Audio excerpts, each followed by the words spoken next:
www.remixmta.com. الراب المصري. لما تقول الراب المصري انا بداية التاريخ، ولو كل دول نجوم انا كوكب المريخ. يعني قبل ما تفكر انك تيجي وتنافسني، ادخل على اليوتيوب اعمل سيرش على اسمي. ربع من الراب المصري ظهروا بعد ما سمعوا MTA. 90% قال شو الموضوع بصراحة بيجي كل دعوة لسانه وعايش دور المتأمل. اتفرج دلوقتي على MTA لما تكتب تختفي وراجع تاني اخد مكان الناس تحت. ولا انتوا افتكرتوا اني همشي واسيبكوا؟ جمهوري اللي عملني وخلى اسمي اللي انتوا جميل على راسي فاكر.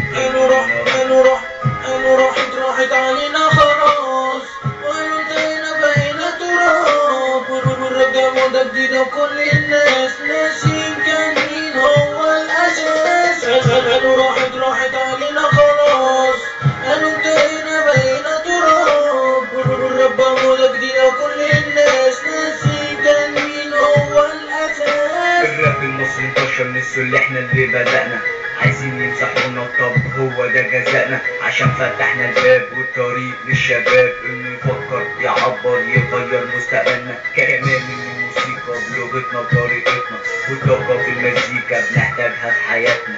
ده كان مبدأنا واللي نجحنا، كان حلم بالنسبة لنا بس وصلنا لهدفنا. جه الوقت اللي تعترفوا انتوا مين علمكوا الراب، من غناكم جرح ابدي اللي عملت انقلاب. الناس كلها بتحكم على شكلي واللي لابسه، محدش عايز يعرف اللي انا راحت علينا خلاص، وانتهينا بقينا تراب.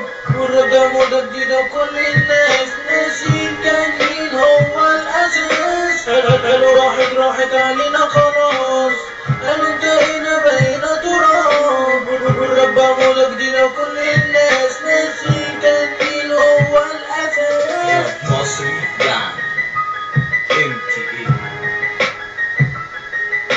لو ما كنتش فاكر ابقى قلب في الدفاتر، في الدفاتر، في الدفاتر.